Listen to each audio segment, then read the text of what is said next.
Hello everybody and welcome back to my channel. Today we are going to be doing two different things in this video. I am going to be giving you guys some updates on multiple of my pets, and we're also going to be feeding snakes. So I'm not actually going to be feeding my snakes today. I actually fed all of my snakes last night and I happened to film some of it and I wanted to show you guys that footage, so this video is going to be both an update video as well as a bit of a snake feeding video. So without further ado, we're going to go ahead and get started with all of the updates, and then after that is all done, we will move on to the snake feedings. So the first thing that I want to update you guys on is actually right besides me here, and that is Bert and his new enclosure. So I am currently standing here in my new filming studio, which I am so happy to have. I think that like this little filming area is just like so much better than any area I was filming before. So I'm super happy that I finally have this room ready to film in. And a big part of my filming studio here is my brand new Exoterra terrarium that I set up for my frog Bert. So here's the setup. You can see that we have an 18 by 18 by 24 terrarium as well as an Exoterra terrarium stand, and over here we have my bunnies. So Bert has been living in this enclosure for just over a week now, so I wanted to give you guys an update on how he's doing and also just like how this enclosure is doing. So Bert is currently hanging out in the water. He's right here. My camera's having a very hard time focusing on him, but there we go. So far Bert seems to be really enjoying this enclosure, and particularly the water feature. I see him in here almost constantly. The only times I see him out of the water is if I come down here at nighttime and he's like out exploring and hunting. But so far Bert seems to be doing really well in here. I think that this enclosure is just like so much better than his previous one, and I'm just really happy that he has such a great enclosure to live in now. And as far as the enclosure goes, I really have nothing but positive things to say about it. So far it has been working absolutely fantastic for me. The new design of the top really works for holding in humidity. This enclosure has not been misted in over 12 hours, and you can literally still see water droplets on the glass as well as on the leaves of the plant. So it really does hold in moisture a lot better than these standard Exoterras. And my plants all seem to be doing good so far. Like a lot of the pothos have started growing new leaves. You can see one there. We have another one coming over here. And so far the plants in this enclosure are also doing really well. So like this new Exoterra plant light that I'm using seems to be doing the job. We do have quite a bit of new growth on some of the plants, like this pothos leaf here, and then you get another one right there. And this Dracaena has also been doing well and growing some new leaves, so that's good. Although I honestly might have to take this out because it's probably going to get too tall soon, so I will likely end up removing this soon and replacing it with something else. But for the time being, this whole enclosure is doing really well. Everything has been working, you know, it's all been successful, and I feel pretty confident in saying that Bert is enjoying his new enclosure. Now let's head out to the rest of the reptile room and see what's going on over here. So I guess I'll go and give a little update on Felix and Fiona because, like Bert, they also both got new enclosures somewhat recently. So both of my Parsons chameleons recently got new enclosures that measure 6 feet tall, 5 feet wide, and 3 feet deep. So as you can tell, these enclosures are very big. The two of them side by side are like 10 feet long total, so very big enclosures. And so far, Felix and Fiona have both just been absolutely thriving in these enclosures. I'm so happy that I gave them these upgrades and gave them the amount of space that I did because they really use the entire enclosure. Felix is currently shedding his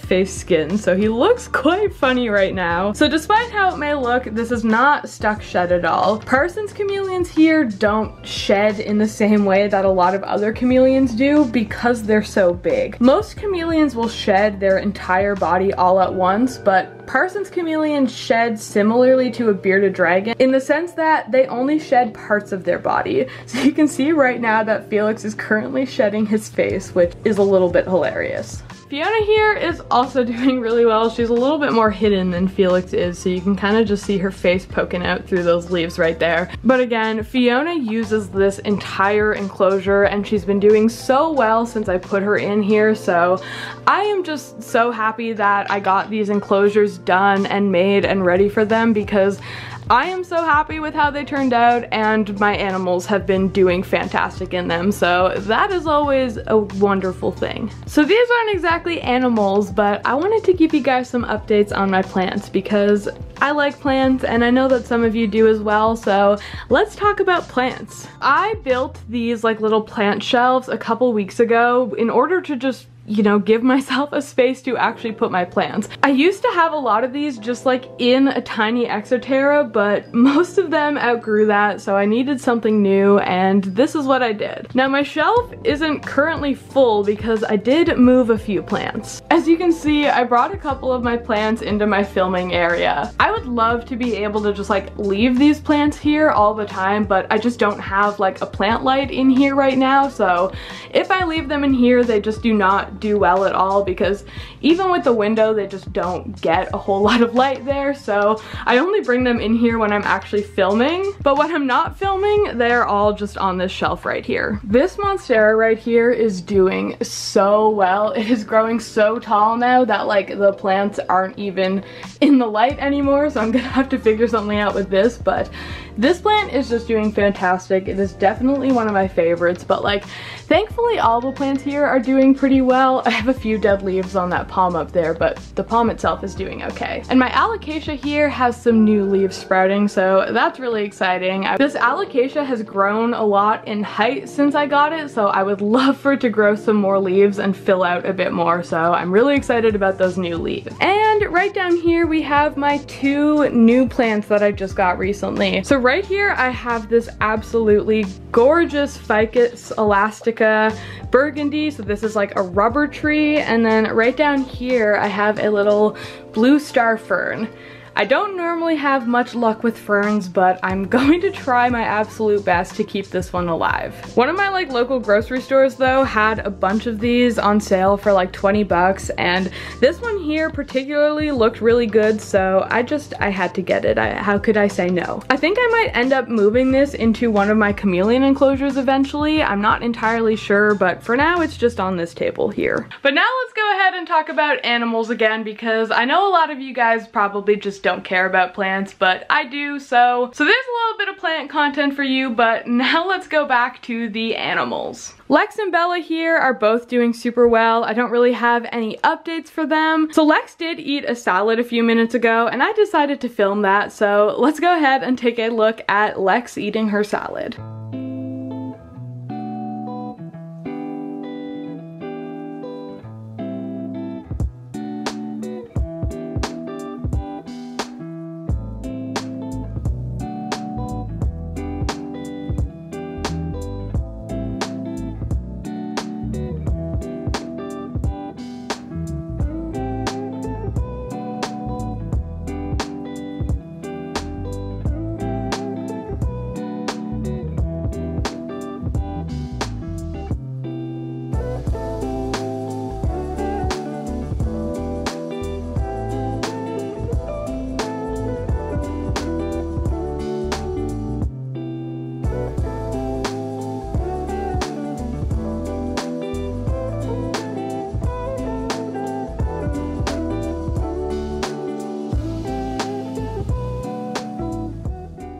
So now let's move on to this area right here. So I don't have a lot of updates for these animals, but I do want to briefly go over everything because most of the animals on this shelf here got some sort of enclosure upgrade or makeover over the past few months. So I do want to briefly talk about that. So both Alani and Sushi over here got some enclosure makeovers back towards the beginning of the year, and they have just been doing so well in them. For their enclosure builds, I used used the Exoterra Stone Desert substrate, and so far I am honestly in love with it. Not only does it just look fantastic, but my animals have been thriving on it. Like, I have not had any issues at all. And honestly, I see my leopard geckos out way more often now than I ever used to since like upgrading their care a bit. You can see Alani right here. I know that she is definitely wanting food, but she's not going to get any because she was just fed last night. And same thing with Sushi here. Sushi has just been doing so fantastic ever since I put her in here. And there she is poking her head out. This rock right here is her favorite place to hide under. She loves hiding in that little cave down there. And it's always so cute whenever she sticks her head out. And then in this enclosure here, we have my salamanders, which are doing fantastic, and Sandwich is right above them, who is also doing fantastic. So we have some happy amphibians here. And my fat-tailed geckos also got enclosure makeovers. So over here we have Daisy, she is doing wonderful. And over here we have Fern, who is also doing great. You'll notice that Fern's setup is a bit different from Daisy's. It's a lot less natural than Daisy's is, and that is just because Fern here does have some special needs, and she doesn't really do super well on loose substrate. So I set up her enclosure a little bit different to accommodate that, but it works fantastic for her, and she, again, has really just been thriving ever since I made these changes. And now let's talk about this area over here. So this area doesn't have a lot of updates to discuss right now because a lot of things are changing over here. So I actually have quite a few empty enclosures here right now. This one here is empty as it used to belong to my Bradypodian, who unfortunately passed away. And then this one right here is also empty because this used to be Bert's old enclosure. And then if we move down a shelf, we also have two empty enclosures here. We have this one, which used to belong to Oliver, who is now in this enclosure. This one right here used to belong to my Thacodactylus, but I actually took her out of this one and moved her into this enclosure temporarily because she dropped her tail a while ago, and I wanted to make sure I could easily keep the enclosure clean and monitor her while her tail grew back. But now that her tail is mostly back, I'm probably going to, you know, clean this out and then set it up again for her. And then right on the bottom here we have Yoshi, who is my newest crested gecko. This enclosure here was basically like his little quarantine enclosure, but his quarantine period is up now, so probably tomorrow I'm going to be moving him out of this enclosure and into this enclosure after I give it, you know, a good clean and then get it all set up for him. Yoshi is still like a juvenile slash sub-adult gecko, which is why I'm using this size for now. But then once he gets a little bit bigger, I will likely be using like this enclosure for him or that enclosure for him once I get those like cleaned out and taken care of. Now I could also update you guys on my cat geckos and, you know, the baby cat geckos, but I am doing a whole separate video on that, so I'm not really going to talk about them much here, but if you do want to see a cat gecko update, then make sure you stick around. And my last update is actually for Mr. Finn right here. So last week, Finn had to take a trip to the vet.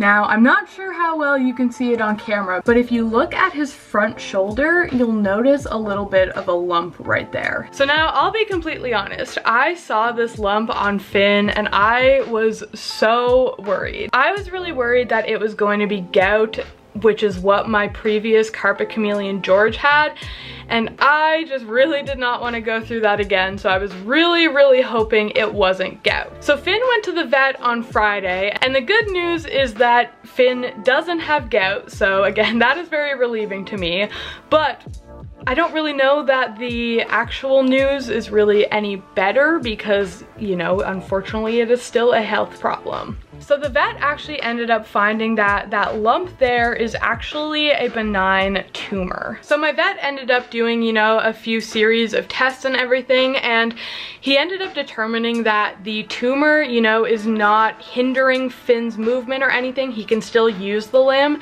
and it doesn't really seem to be causing him any pain right now. So basically all I have to do right now is just continue to monitor the lump. and as long as it's not bothering him, then it's okay to stay there, which is good. But obviously it is still very possible that the tumor could grow and get bigger, and if it does, it might start causing him pain or issues with the leg. So if that happens, then we'll have to, you know, reassess and see what we want to do there. But for now, Finn is okay, and he just gets to relax in his enclosure, so thankfully, everything is all right for now. So I think that that is most of the updates that I have for now. So with that done, let's go ahead and feed my snake. So I do just want to give a quick disclaimer here that, you know, the following footage is going to show frozen thawed rodents being eaten by snakes. So if you're someone who doesn't want to see that, that is totally okay. But if you do want to see that, then let's go ahead and get on with it. And Josh just arrived down here with all of the mice and rats. So we're gonna get to thawing those out now so then we can feed the snakes. Alright, we're gonna go ahead and feed Titan first. So we have his rat for him here, and I think that he's definitely ready to eat.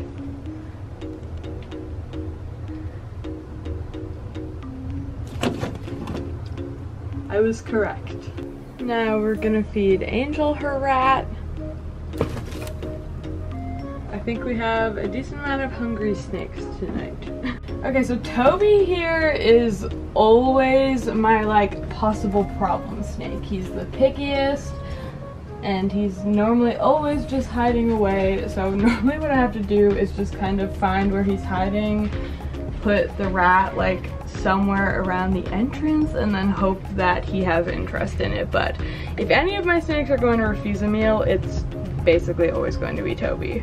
Oh, there we go. I was just going to say he didn't seem to want to take it, but there we go. Toby took his rat.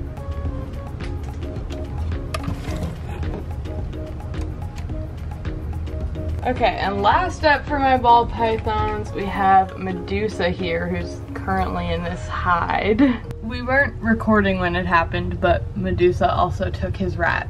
So this here is Richard, who is my Brazilian rainbow boa, and oh my god, Richard is just like such a beautiful snake.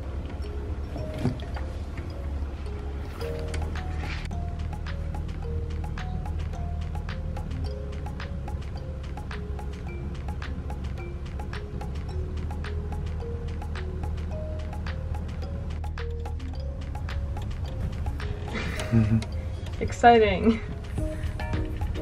Very thrilling.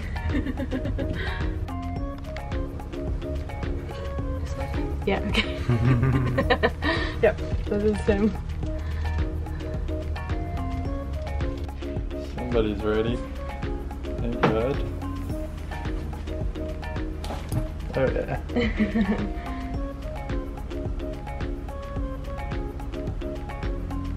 Very nice.